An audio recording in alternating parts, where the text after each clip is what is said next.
তো আজকেও দিদি ভাই ভাত ভাজবে। তো ভাতটা কিভাবে ভাজবো পুরো ভিডিওটা তোমাদের সঙ্গে শেয়ার করব। আর অবশ্যই কিন্তু পুরো ভিডিওটা দেখবে। পুরো ভিডিওটা না দেখলে তোমরা বুঝবে কি করে যে কালকের ভাত থাকলে কিভাবে ভাজা করে খাবো। আর সুন্দর একটা রেসিপি, আমি গরম গরম একদম মনে হচ্ছে ফ্রাইড রাইস খাচ্ছি, এরকম এত সুন্দর।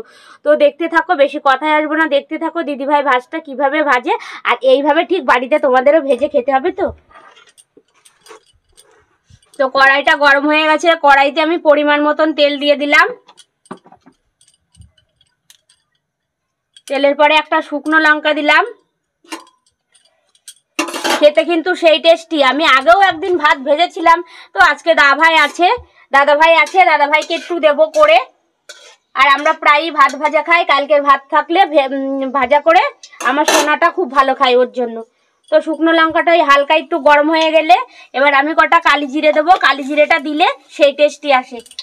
তো শুকনো লঙ্কা আর কালি জিরেটা আমার ভালো করে দেখো ফোড়ন দিয়েছি, ভাজা হয়ে গেছে। এদিকে দেখো লঙ্কা কুচি, পেঁয়াজ কুচি আর আলু সব একসঙ্গে কুচি করে নিয়েছি। এবার সুন্দর করে আগে আলুগুলো ভালো করে ভেজে নেব। তো এবার আলুটা আগে সুন্দর করে আমি ভেজে নেব। আলু দিয়ে, পেঁয়াজ দিয়ে আর লঙ্কা কুচি দিয়ে ভাত ভাজা না সেই লাগে, দারুণ লাগে। তোমরা বাড়িতে খেয়ে দেখবে পুরো। তো এবার দেখো আগে লবণ দিয়ে ভালো করে পেঁয়াজগুলোকে আমি সুন্দর করে মিক্স করে নিয়েছি, মানে ভালো করে কষিয়ে নিলাম যাতে লবণটার পেঁয়াজটার মধ্যে নুনটা ঢোকে। এবার ডিম ফাটিয়ে দেবো। তোমরা চাইলে যে পরিমাণে ডিম খাবে সেই পরিমাণে দিতে পারো। তো বলছি ডিমটা একটু বেশি দিলে ভাতটা সেই টেস্টি হয়। তো ডিমটা আমি বলবো না তোমরা কটা দেবে, তোমরা কটা ডিম দেবে, তোমরা যে পরিমাণে খাবে সেই অনুযায়ী ডিম দেবে। তো ডিম বেশি দিলে কিন্তু খেতে সেই টেস্টি। তো আলুটা আমি ভালো করে ভেজে নেব, তারপরে ডিমটা দেবো। দেখতে হবে পুরো ভিডিওটা, তবেই তো না এরকম করে খেতে পারবে বাড়িতে সুন্দর করে।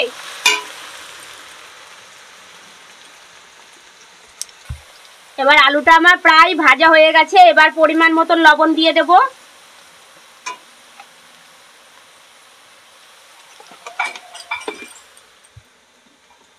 আর একটু হালকা হলুদ।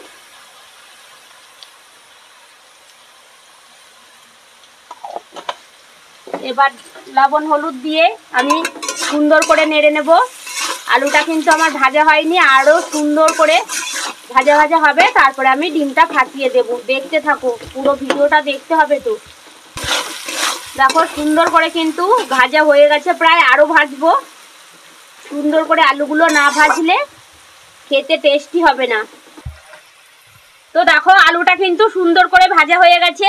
শুধুমাত্র কালি জিরে তেলের পর দিয়েছি, শুকনো লঙ্কা আর লঙ্কা চিড়ে আর পেঁয়াজ কুচি করে আলুগুলো ঝিরি করে কেটে ভেজে নিয়েছি।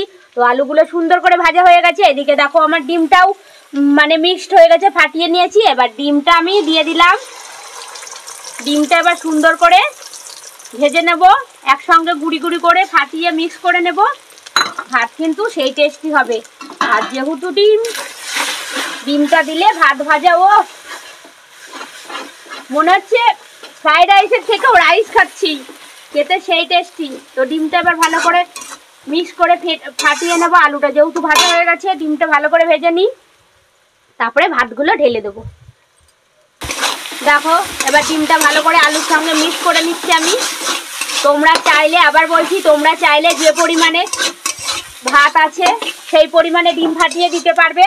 আর যদি চাও যে আরও বেশি দেবো ডিম, তাহলে ডিমটা যত বেশি দেবে তত কিন্তু খেতে হেভি লাগবে আর টেস্টি। তো দেখো তোমাদের সঙ্গে কথা বলতে বলতে আমার ডিমটা মিক্স হয়ে গেছে, আর ভালো করে দেখো ভাজাও হয়ে গেছে। আর একটু ভেজে এবার ওখানে ভাত রাখা আছে, ভাতগুলো ঢেলে দেবো।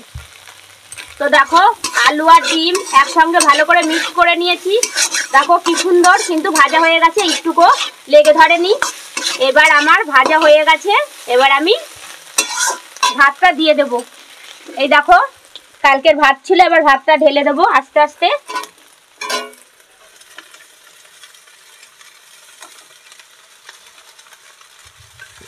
ভাতটা এবার দিয়ে দেবো। এবার ভাতটা দিয়ে ভালো করে মিক্স করে নেব। আমি নাড়াচাড়া করব, ভাজা ভাজা করব, তবেই তো না টেস্ট। একদম ফ্রাইড রাইসের থেকেও খেতে কিন্তু সেই টেস্টি। তোমরা বাড়িতে খেয়ে দেখবে, দিদিভাই কিন্তু মিথ্যে কথা বলছে না, খেয়ে দেখে আমাকে বলবে।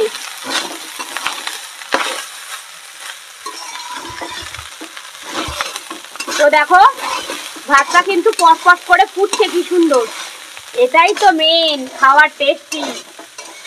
তো আমি আর কিছুক্ষণ এরকম করে নাড়াচাড়া করব, পট করে ফুটবে, তারপরে মনে করবে যে তোমাদের ভাত ভাজা হয়ে গেছে। তো দেখো আমার ভাত ভাজা হয়ে গেছে, আর হালকা একটু নাড়াচাড়া করে নামিয়ে ফেলবো। দেখো পট করে ফুটছে। তো ফ্রেন্ড, ভিডিওটা আর বেশি বড় করলাম না, এখানেই শেষ করলাম।